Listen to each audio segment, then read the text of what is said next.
think it's really a close matchup, and I think actually who wins the die roll is favored.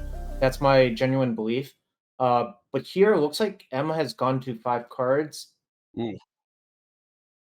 Yeah, 5 cards, keeping on 5, it looks like, and, I mean, I guess for being 5, it's not the worst, BBD Mhm. on 7 over there, and this time last game for BBD just could not find the big legend to reanimate. This Right. time there's a Grizzlebrand in hand. I actually wonder if we'll see him just skip turn 1 and discard it. Yeah, with your opponent being on 5 cards, that actually has to be kinda tempting. Well, it's kind of weird. I think I probably wouldn't, especially with the prismatic ending in hand, but I do think it's close. If we didn't have the ending, I think it's a lot more defensible to do that. So how bad does the prowess deck mulligan? Like, is going to 5 a absolute disaster? Um, Well, it's kind of interesting. My deck has like 6 divinations, 4 iteration, and 2 questing druid. I think Emma only has 4 questing druid, but the real issue here is no land, no second land. Yeah, we're gonna see a lava dart fired off just to do a little surveilling. I noticed during our game you did a lot of upkeep spell slinging to try to find lands. I think most likely with the Dragon Rage channeler, which was interesting. Yeah, it's a pretty common play pattern. I would have liked to see that from Emma this game, but maybe she had a different. The problem is it's not exactly free to do that. If you draw a second land there, it's so much better to play Slick Shot Show Off. Oh, right. Yeah, there's a cost to it for sure. So here we see another surveil land off the top for BBD, and I imagine we're going to see the prismatic ending Dragon Rage Channeler showdown again. Hopefully, it goes a little bit better this time. I believe it should. I think there was a workaround mentioned in the Discord Yeah, for the show, so hopefully it works this time. yeah. Float your mana first. I think is the trick at Mhm. the moment. Opponent. So let's see. We got a meticulous archive here doing some surveilling. It's going to be tough for Emma to get back in this game without hitting at least one land in the near future. Yeah, very true. The real issue with the prowess deck, if you don't have your creature out, a lot of your cards are just so much worse. Like Lava Dart's obviously incredible with any prowess creature or even Questing Druid in play.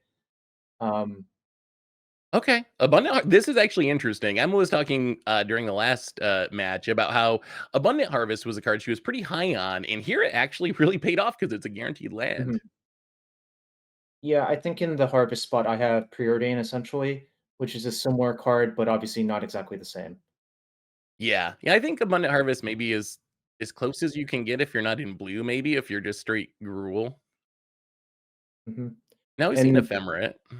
We have the classic combo, which I think is underrated in this deck of Archaeologist plus Ephemerate is actually very, very strong. I've compared it to Dig Through Time, essentially. That actually, I never thought about that, but now that I'm thinking about it, that actually makes a lot of sense. That is kind of dig through timey. I wonder if we'll see that here, maybe. I mean, the archaeologist, you could run out to fairy, I guess, but archaeologist seems better here. Yeah, I think the issue is, with your opponent doing nothing, you just want to progress your game plan as quickly as possible instead of tapping out for Teferi, and then, like, kind of having to decide what to do with the Teferi. And there's a vengeance in hand. Oh, So oh hitting boy. something like those Okay. Atraxas pretty valuable. So next turn, I think, is going to go pretty well for BBD. So Ephemerate too. Whew. no, actually, BBD missed on the spell. You can tell because there's a +1 counter on Archaeologist, but I do not think he's very sad because there's literally 2 Atraxas milled. Yeah, so next turn he can Goryo's Vengeance, he Atraxa and Ephemerate it, right? In theory. I think it will be less of a theory and more of an actuality if you had to ask me. Yeah, that seems likely. So we see a questing druid here, or a fetch quest. I think the adventure side is to draw a couple cards, hit another land drop, but the prowess deck is just so far behind now. And I don't know, can the Mm, prowess deck actually beat an Atraxa on the battlefield, like no, realistically? no.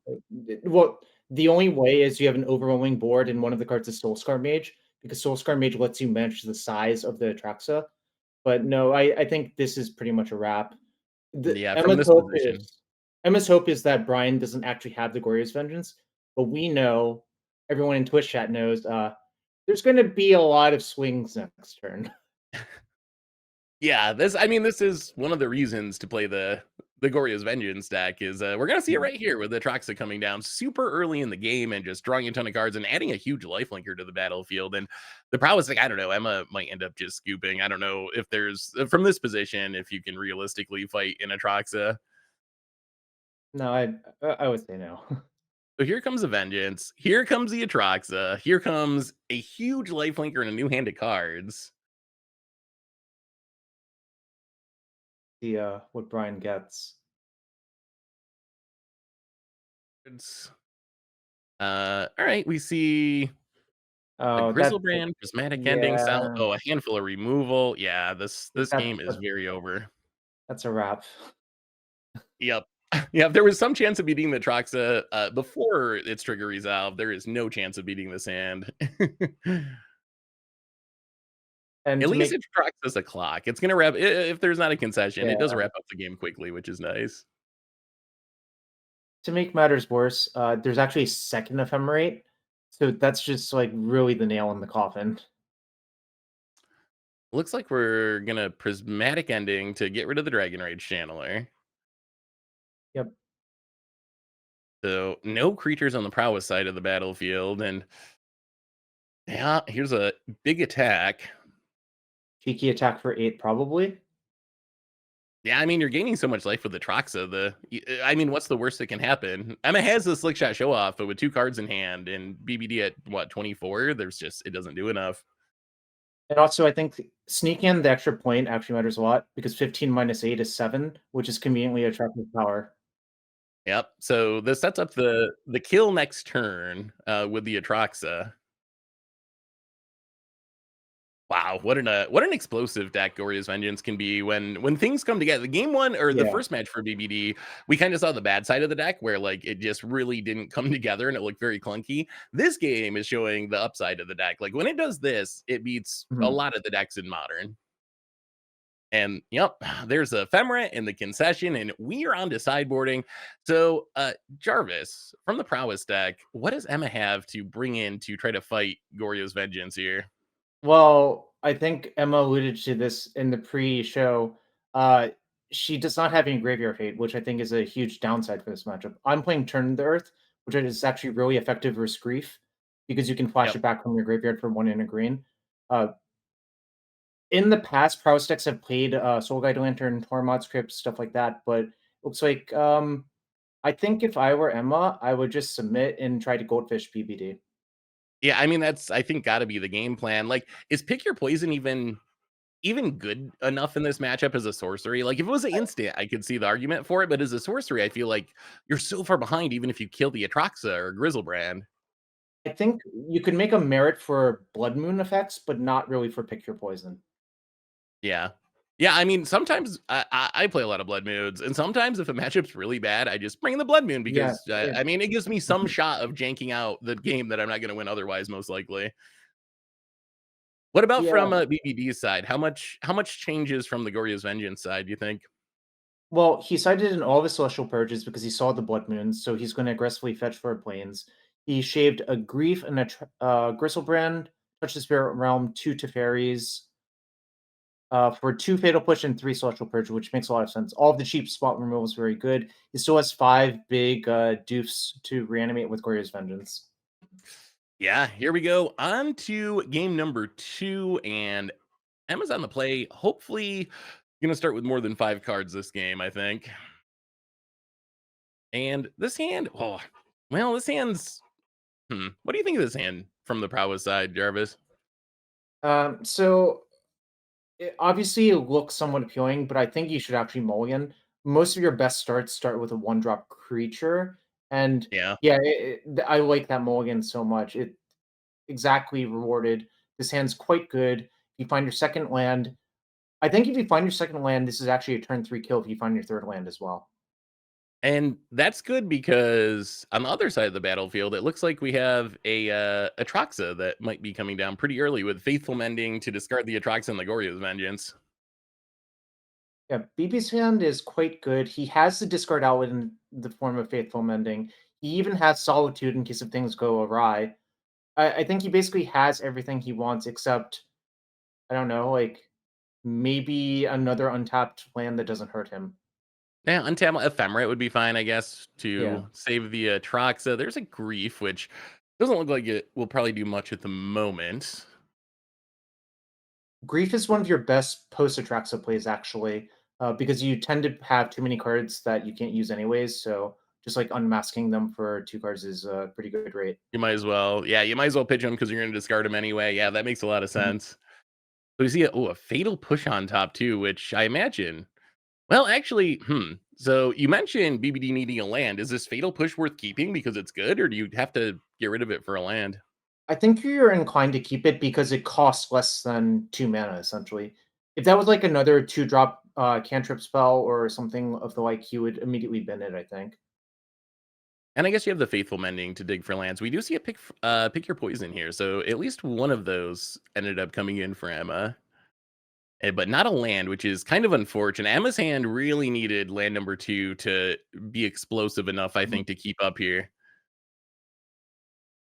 Yeah, this is the one downside of the prowess deck, like, you do keep a lot of one-landers, and they often look like this.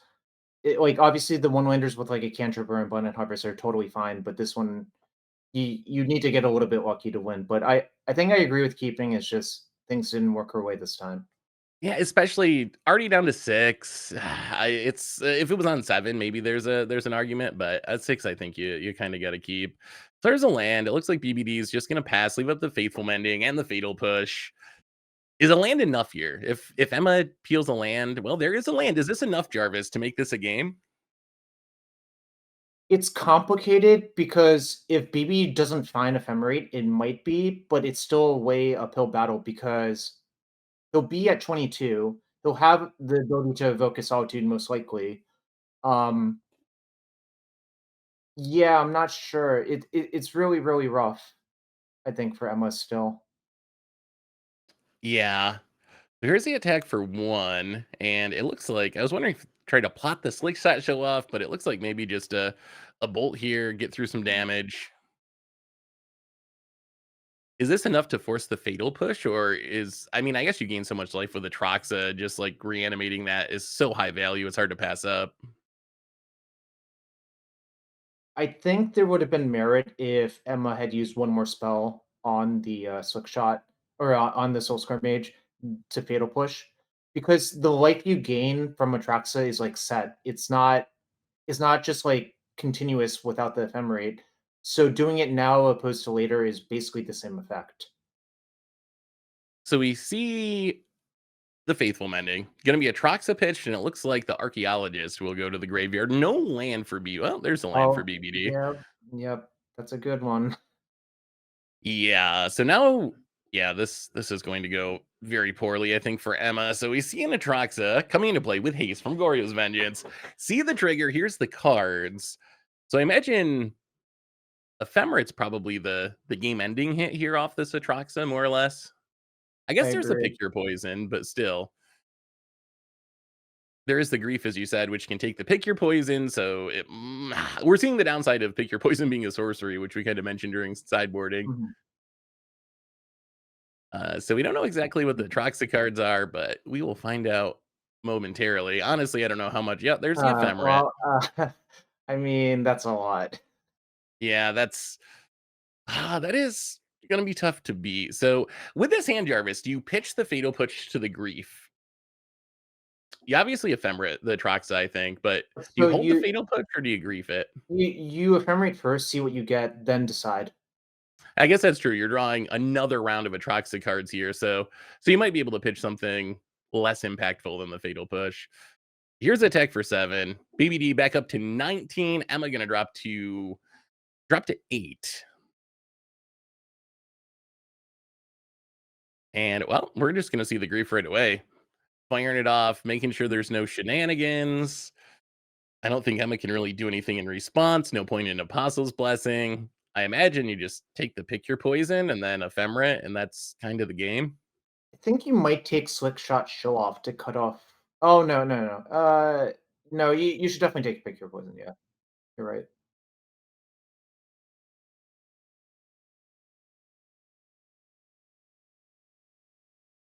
Just Yeah, working it through. yeah, BBD is thinking over the options. Does go with the pick your poison. And now I imagine it's probably gonna be the Ephemerate. Might as well keep that big ol' Atraxa around, and so what can Emma draw here? I guess I mean, I don't know how realistic it is. Another Pick Your Poison, I guess, could snipe the Atraxa, but at this point, the damage might be a little bit done. I think yeah, it's way overdone. Like BB is at 18. Now he could just be an Esper control. Yeah, Emma doesn't even really want to play more. I can't really blame her. There's Yeah. games where